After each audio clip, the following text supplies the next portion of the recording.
রূপপুরে বালিশের দাম ধরা হয়েছে ৮০,০০০ টাকা। কখনো কোনো বালিশের দাম পৃথিবীতে ৮০,০০০ টাকা হতে পারে? ড্রেসিং টেবিল কেনা হয়েছে ৪ থেকে ৫ লক্ষ টাকা। কর্ণফুলী টানেল দুপাশে গাছ লাগানোর কথা, এই গাছের জন্য ৫০ কোটি টাকা তুলে নিয়ে চলে গিয়েছে। একটা মিনিস্ট্রি থেকে ৩৫০০ কোটি টাকা নাই হয়ে গিয়েছে, শুধু কাগজ দেখিয়ে টাকা নিয়ে চলে গেছে, কোনো কাজ হয়নি। এটি আমি রাজনৈতিক ভাবে উপস্থাপন করছি না, আমি বাস্তবতা তুলে ধরছি। আমি কাউকে রাজনৈতিক ভাবে দোষারোপ করছি না। অডিটর জেনারেল সাহেব যখন আসলেন, উনি আমাকে কতগুলো ওনাদের রিপোর্টের অনেকগুলো বিষয় তুলে ধরলেন।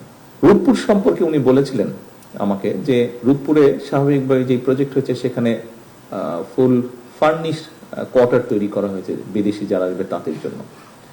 সেখানে বালিশ যখন কেনা হয়েছে, সেই বালিশের দাম ধরা হয়েছে ৮০,০০০ টাকা। আপনি একজন স্বাভাবিক মানুষ হিসেবে চিন্তা করতে পারেন কখনো কোনো বালিশের দাম পৃথিবীতে ৮০,০০০ টাকা হতে পারে? অস্বাভাবিক একটি ব্যাপার। সেখানে ফার্নিচার যেহেতু ছিল, ড্রেসিং টেবিল কেনা হয়েছে। এটি অডিটর জেনারেল সাহেবের কথা, যে ড্রেসিং টেবিল ওনার ধারণা ৩০-৩৫ হাজার টাকা দাম, সেই ড্রেসিং টেবিলের দাম ধরা হয়েছে ৪ থেকে ৫ লক্ষ টাকা। এই রূপপুর প্রকল্পটি সিমিলার প্রকল্প আমাদের পাশের একটি দেশ করেছে, তাদের লেগেছে এবাউট খুব সম্ভবত ১৪,০০০ থেকে ১৪,০০০ কোটি টাকার মতো। বাংলাদেশে যে রূপপুর আণবিক এই যে রূপপুরে যে প্রকল্পটি করা হয়েছে, এটির খরচ গিয়ে আলটিমেটলি খুব সম্ভবত দাঁড়িয়েছে ৯৬,০০০ কোটি টাকা। আসুন, একটি টানেল তৈরি করা হয়েছে, টানেলটির নাম কর্ণফুলী টানেল। এটি সম্পর্কে অনেকেরই আপনাদের পরিষ্কার ধারণা আছে।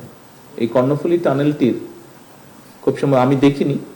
কর্ণফুলী টানেলটি, এটা মিনিস্টার সাহেব বলতে পারেন, বোধহয় পার হয়ে গিয়ে ওপারে গেলে বোধহয় একটি জায়গায় কতগুলো খুব স্ট্যান্ডার্ড বেশ লাক্সারিয়াস সর্ট অফ অ্যাপার্টমেন্ট বা বিল্ডিং তৈরি করা হয়েছে, যার কোনো প্রয়োজন ছিল না। এখানে কয়েক শত কোটি টাকা খরচ হয়েছে।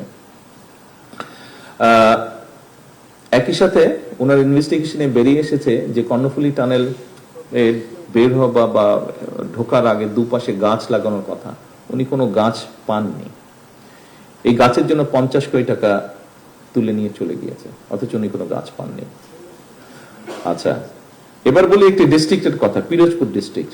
পিরোজপুর ডিস্ট্রিক্টে ৩টি আসন, ৩টি আসনের ৩ জন সংসদ সদস্য এই সংসদ চলাকালীন সময় আমার কাছে এসেছিলেন কথা বলবেন। আমি খুব সংক্ষেপে শোনার পরে আমার মনে পড়লো যে কয়েক মাস আগে, আর ৭-৮ মাস আগে মনে হয় ঘটনাটি পত্রিকায় পড়েছিলাম, কিছুটা ধারণা ছিল আমার। তো আমি বললাম যে সংসদ চলছে, ব্যস্ত আপনারা সবাই, আমরা ব্যস্ত, শেষ হলে আমি আপনাদের সময় দিচ্ছি। শেষ হওয়ার পরে গত এক সপ্তাহ আগে আমি ওনাদেরকে টাইম দিয়েছিলাম। এটিও পত্রিকায় এসেছে, পরের দিন আমি নিজেও দেখলাম পত্রিকায় এসেছে। যাই হোক, পিরোজপুর জেলা, অনেকেরই হয়তো সেখানে আপনারা গিয়েছেন আপনাদের দায়িত্ব পালন করার সময় বা দায়িত্ব পালন করেছেন। এলজিআরডি মন্ত্রণালয়ের ব্যাপারে ওনারা এসেছিলেন। স্বাভাবিকভাবে এলজিআরডি যেহেতু ভিতরে রাস্তাঘাটগুলা তৈরি করে মানুষের কষ্ট হচ্ছে, গত প্রায় ১ বছর ধরে কাজ সব বন্ধ আছে, উন্নয়ন কাজ, ফলে মানুষের চলাচলে অসুবিধা হচ্ছে। সেই জন্যই ওনারা এসেছিলেন যে কি করে কাজ শুরু করা যায়। আমি ওখানে সেক্রেটারি ছিলেন, মিনিস্টার ছিলেন। আমি কথা পরিষদ থেকে জানতে পারলাম যে সেখানে শুধু এলজিআরডি একটা মিনিস্ট্রি থেকে ৩৫০০ কোটি টাকা নাই হয়ে গিয়েছে, শুধু কাগজ দেখিয়ে টাকা নিয়ে চলে গেছে, কোনো কাজ হয়নি। জাস্ট উপরে কোন রকম একটা লোক দেখাতে হবে একটা কিছু করেছে, ৩৫০০ কোটি টাকা গায়েব হয়ে গেছে, নেই। এবং লিটিগেশন হওয়ার কারণে সব কাজ বন্ধ হয়ে আছে। এইটা নিয়ে সমস্যাটা, কিভাবে এই সমস্যাটাকে, জটটাকে ছুটিয়ে মানুষের জন্য কাজ করা যায়, রাস্তাঘাট নির্মাণ করা যায়। একটি ডিপার্টমেন্ট থেকে ৩৫০০ কোটি টাকা, এবং কথা প্রসঙ্গে তখন আমি জানতে পারলাম আরো কয়েকটি ডিপার্টমেন্ট মিলিয়ে একটি জেলাতে ৬,০০০ কোটি টাকা নেই। এই কয়েকটি ঘটনা অডিটর জেনারেল এবং এই যে পিরোজপুরের ঘটনাটি আপনাদের সামনে আমি এই জন্য তুলে ধরলাম। এরকম আরো অনেক ঘটনা আছে, ঘটনাগুলি ঘটেছে, বাট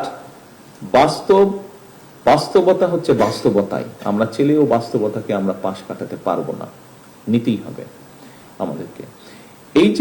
এই কথাগুলো বলার কারণ হচ্ছে যে আপনারা আপনাদের কতগুলো সমস্যার কথা বলেছেন, আবাসন সমস্যার কথা বলেছেন, ট্রান্সপোর্টেশনের কথা বলেছেন, আপনারা আইটির জন্য যেটা এখানে একটি নতুন ইউনিটের কথা বলেছেন, এগুলোর জন্য অর্থ প্রয়োজন।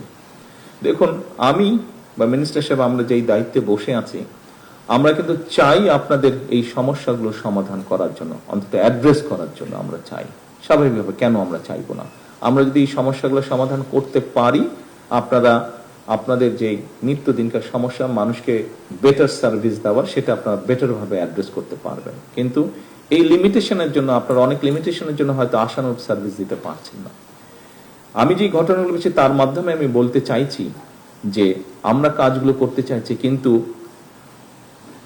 এই যে 4 গুণ দামে রূপপুর আণবিক নিউক্লিয়ার পাওয়ার রিঅ্যাক্টর তৈরি করা হলো, এটির পয়সার যে ঋণ যে শোধ করতে হবে, এটি তো এখানে উপস্থিত প্রত্যেকটা মানুষের মাথার উপরে এসে এই ঋণ পড়েছে।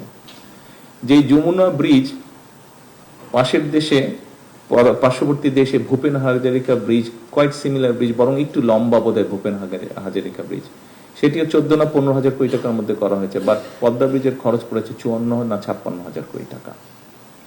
কিন্তু আলটিমেটলি তো এখানে উপস্থিত প্রত্যেকটা মানুষ সহ 20 কোটি মানুষের উপরে এই ঋণের বোঝা এসে পড়ছে। আজকে যদি এই অপ্রয়োজনীয় খরচগুলো না হতো, তাহলে আপনাদের সহ আর্মির বলেন, এয়ারফোর্সের বলেন, নেভির বলেন, সহ শিক্ষা বলেন, স্বাস্থ্য বলেন, প্রত্যেকটি ক্ষেত্রে আমরা আরো বেটার কিছু করতে পারতাম। আমরা অনেক বেটার কিছু করতে পারতাম। বাট আমাদেরকে যেমন করতে হবে, আমরা অ্যাভয়েডও করতে পারবো না, এটাও বাস্তবতা।